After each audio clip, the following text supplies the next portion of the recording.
saya Sebastian Salang kembali lagi.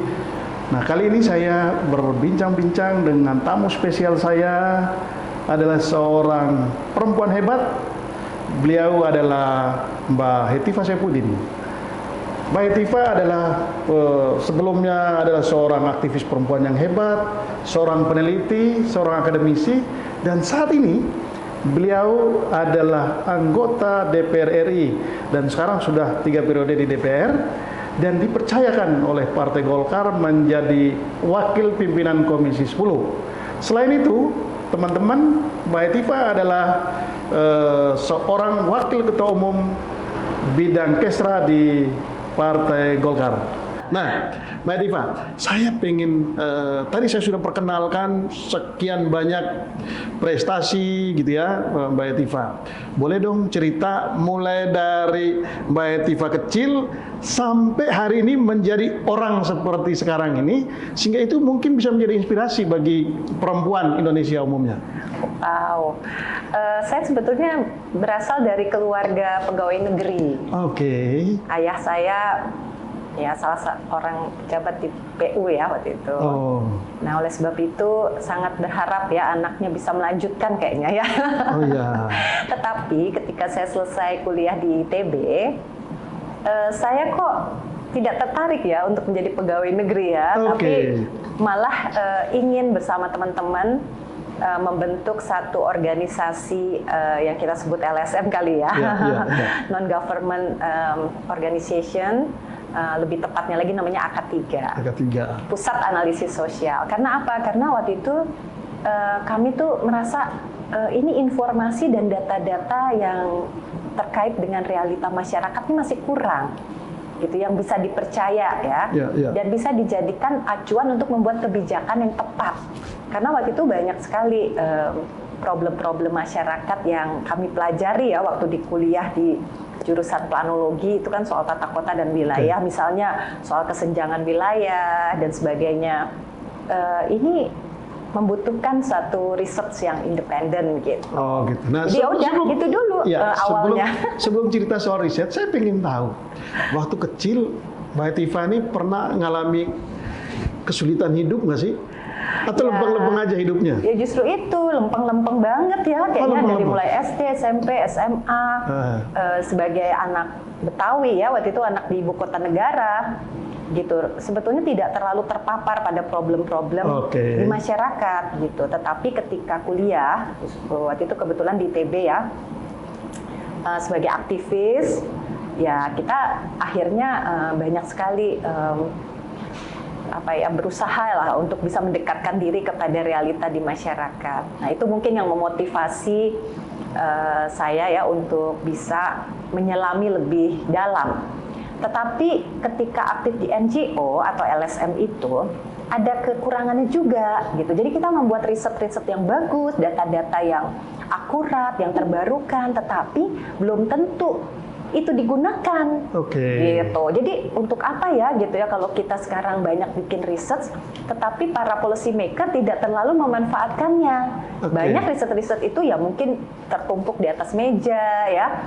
Nah, kemudian ketika situasi berubah ya, situasi politik, kita masuki era reformasi, akhirnya muncullah gitu satu motivasi juga ya, mengapa kita tidak sekaligus terjun saja menjadi policy makernya, supaya apa-apa yang tadi kita rasakan sebagai problem itu kita bisa ikut turun langsung gitu ya, mengatasinya. Ini menarik sekali. Gitu. Ini menarik sekali. Jadi dari akademisi ke akhirnya jadi politisi. Langsung masuk jadi politisi ya. Jadi ini menarik karena kan begini, waktu kita menjadi peneliti kan kita selalu mengatakan bahwa kebijakan yang baik berbasis riset, harus based on riset, kan? On data, Based on data gitu ya. Lalu kemudian ada frustrasi juga kalau riset itu tidak dimanfaatkan sebagai dasar pembuatan kebijakan. Lalu ini menjadi titik tolak Mbak Hetifah masuk akhirnya ke politik. Ya salah satunya loh Bang. Salah satunya. Makanya saya tuh ketika di DPR gitu ya, saya sangat berupaya keras lah bagaimana agar data-data itu digunakan di dalam membuat kebijakan. Tapi waktu itu ada motivasi lain juga sih. Karena kan sebagai perempuan gitu ya, saya sangat ingin mewujudkan satu kesetaraan gender di dalam dunia politik. Tapi waktu itu kita lebih banyak advokasi juga kan, gitu. Misalnya bagaimana menerapkan gender budgeting, gitu. Terus juga di dalam proses-proses pengambilan kebijakan itu supaya lebih pro kepada kepentingan perempuan, gitu. Dan yang lebih penting lagi justru bagaimana meningkatkan jumlah perempuan yang bisa ikut mengambil keputusan secara langsung. Nah, kalau kita cuma nyuruh-nyuruh perempuan lain, kita sendiri nggak memberi contoh, kayaknya kurang valid ya gitu. Akhirnya ya udah bagus juga kali kalau kita bisa menjadi kalau bukan role model, tapi paling nggak kita sendiri mengalami dan jadi bisa memberikan semangat motivasi dengan contoh. Itu nggak cuma nyuruh-nyuruh orang, tapi kita sendiri ngerasain susahnya di politik tuh kayak apa. Apa sih tantangan yang berat yang dihadapi Mbak Etifa dalam proses perjalanan politik sehingga hari ini menjadi wakil ketua umum Partai Golkar? Ini Partai Golkar ini salah satu partai besar loh di Indonesia. Lalu kemudian jadi salah satu pimpinan di Komisi 10. Itu tantangan terberat dalam proses itu apa? Memang kalau kita perempuan ya terjun ke dunia politik itu kalau saya ibaratkan kayak orang berenang nyemplung ke laut. Kalau ekosistem laut itu bagi ikan-ikan kan biasa ya. Jadi kalau kaum pria atau laki-laki itu ibarat ikan gitu. Jadi udah biasa dia berenang-berenang dengan nyaman. Gitu. Tapi kalau kita perempuan itu ibaratnya kayak diver gitu ya. Nyemplung ke laut, kita sebagai manusia kan pasti butuh alat bantu pernapasan, butuh penyesuaian, butuh gitu. juga mental, keberanian untuk nyelamnya aja kan harus ada motivasi dan kepercayaan diri yang tinggi. Belum ya lagi kalau laki-laki itu seperti ikan hiu yang ganas gitu. Oh iya bisa jadi ya, kita manusia pun bisa dimangsa oleh ikan-ikan yang ganas ya, bisa jadi seperti itulah kalau diibaratkan ya. Iya, karena dunia politik orang bilang kan dunia yang ganas. Salah satu problem yang membuat kaum perempuan takut memulai antara lain seperti itu. Karena tingkat persaingan dan juga kadang-kadang persaingan itu tidak sehat. Jadi banyak perempuan yang bagus, dia berpikir-pikir ulang, walaupun dia sebenarnya mungkin bisa menjalankan tugas katakanlah sebagai anggota DPR atau menjadi kepala daerah atau apa, tapi dia ketika memulainya itu yang sulit. Kalau sudah menjalankan tugasnya, saya yakin semua perempuan, banyaklah perempuan yang mampu ya? Menjalankan tugas-tugas sebagai politisi yang bagus.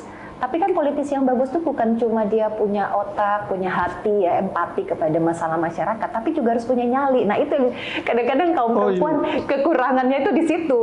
Ya saya rasakan sendiri. Jadi masuk dunia politik itu selain punya kemampuan, punya kemampuan dalam arti pengetahuan ataupun kompetensi. Punya kompetensi, punya skill gitu, tapi jangan lupa yang satu tadi itu ya, harus punya nyali ya. Harus punya nyali.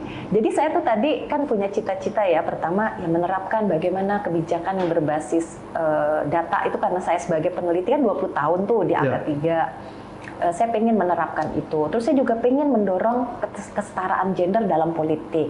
Tapi ada lagi niat yang lain juga gitu ya. Saya juga ya punya cita-cita, banyak cita-cita yang misalnya mendorong supaya partisipasi masyarakat lebih bermakna di dalam proses pembuatan kebijakan gitu. Terus juga punya cita-cita ya, ingin misalnya tadi ya membangun Indonesia dengan cara seperti apa, atau misalnya mengurangi kesenjangan pembangunan dengan cara seperti apa. Jadi banyak sih yang bisa kita lakukan kalau kita tuh sudah terjun di politik. Karena memang disitulah kebijakan-kebijakan penting diputuskan, Bang. Gitu. Apa sih bedanya peran politisi perempuan dengan laki-laki? Katanya kan kalau perempuan masuk politik itu ya kira-kira wajah politik tidak terlalu tidak terlalu maskulin. Iya. Jadi dia lebih lembut, lebih ini. Tapi apa sih sebetulnya kelebihannya? Kalau saya ya. Atau bedanya? Sayangnya kita memang tidak punya satu mungkin riset yang mendalam. Ya, bagaimana kinerja dari politisi perempuan dan laki-laki. Tapi kalau saya sangat berharap ya leadership di Indonesia, baik itu di legislatif maupun di eksekutif, itu didasarkan kepada kompetensi. Kalau soal tadi empati dan juga motivasi ya, saya kira semua orang yang terjun ke dunia politik tuh harus punya greget gitu. Dia harus punya ada sesuatu yang saya ingin sekali saya lakukan perubahan. Kalau enggak tuh susah ya kita terjun di dunia politik yang begitu penuh tantangan gitu.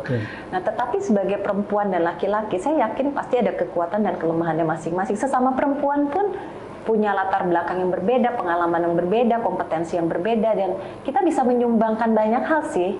Gitu ya, orang yang misalnya terjun di dunia politik karena dia punya latar belakang budaya ataupun dia sebagai pekerja seni, dia juga bisa membantu perbaikan aspek-aspek budaya, dan yang punya latar belakang pengusaha mungkin juga bisa memperbaiki iklim ekonomi.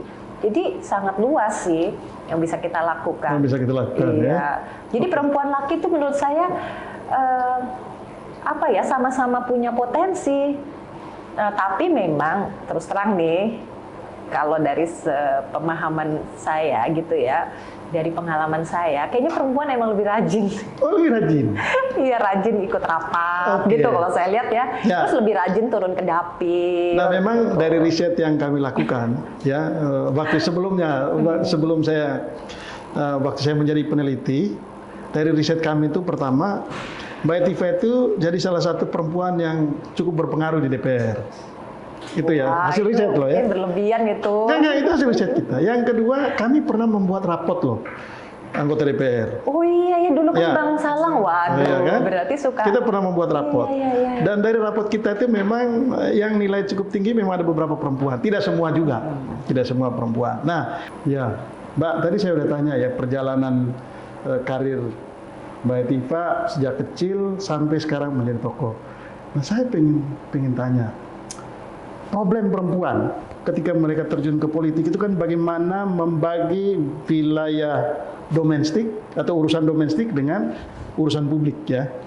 Dan Mbak Etiva adalah seorang ibu yang sukses menurut saya mendidik dan membina. Bagaimana kiat membagi waktu itu sebagai seorang ibu? Saya kira setiap orang kan waktunya sama ya, 24 jam ya. Nah, itu dia. Nah, jadi kuncinya tuh pertama, kalau saya ya, ini pengalaman saya pribadi, saya selalu berusaha untuk melibatkan semua anggota keluarga, baik suami maupun anak-anak, di dalam mengurus rumah tangga. Gitu. Jadi jangan merasa bahwa urusan rumah tangga tuh semua harus aku gitu ya. Jadi biasakan gitu kita bagi. Nah, itu lumayan loh, sangat membantu sekali. Itu kan teorinya satu. Teorinya gampang loh, Mbak. Iya, tapi prakteknya kan nggak mudah. Ya, prakteknya bagaimana? Ya pasti membutuhkan kerelaan dari suami juga kan. Gitu. Kemudian juga anak-anak sama gitu. Mereka tuh harus punya tadi misi yang sama. Terus juga kitanya nggak usah terlalu merasa sebagai superwoman gitu. Jadi kalau misalnya kita juga tidak sempurna di dalam satu hal di rumah tangga, kita juga tidak apa-apa gitu. Kita anggap itu sesuatu yang wajar supaya kita nggak stres terus ya. Harus semuanya perfect gitu. Nah, terus yang kedua, tentu saja kalau kita sebagai politisi dan atau kita sebagai orang yang berkarir di luar rumah, kita juga harus bisa memastikan bahwa apa-apa nggak semua kita kerjakan sendiri. Kita kan punya tim, kita punya anggota kalau di partai gitu kan, kita punya organisasi gitu. Nah, biasakan tadi di situ diasah leadership kita ya, bagaimana mendelegasikan pekerjaan gitu. Nah gini, terus ini untuk konteks Indonesia loh ya. Tidak banyak laki-laki, atau saya ubah, yang banyak berada di luar rumah itu kan untuk konteks Indonesia itu laki-laki. Budaya kita begitu.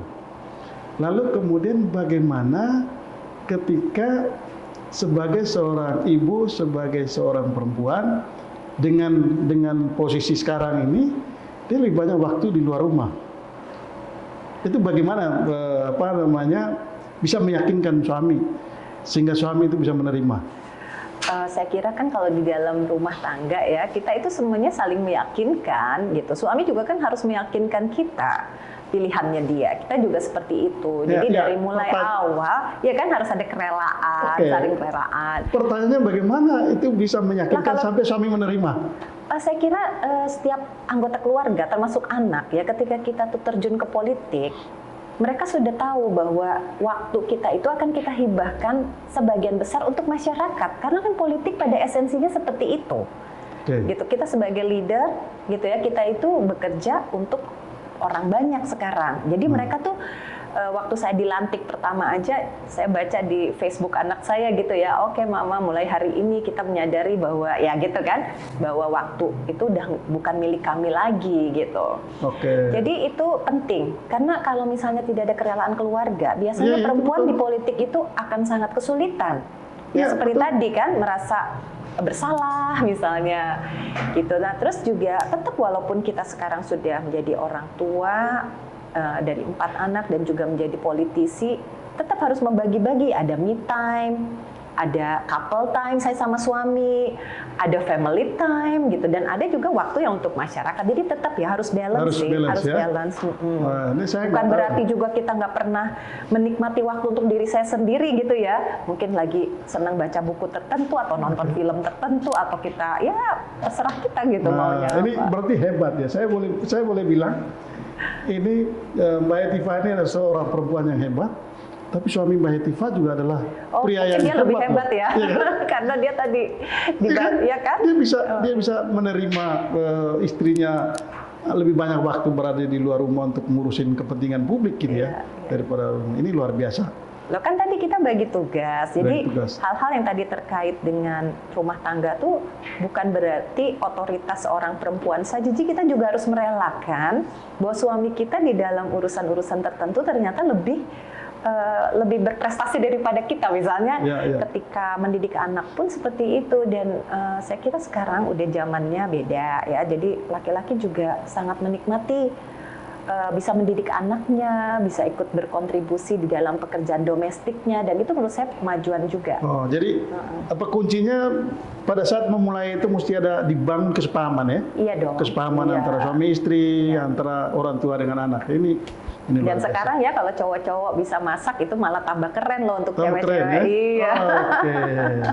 Oke, tidak terasa kita sudah sampai di penghujung acara.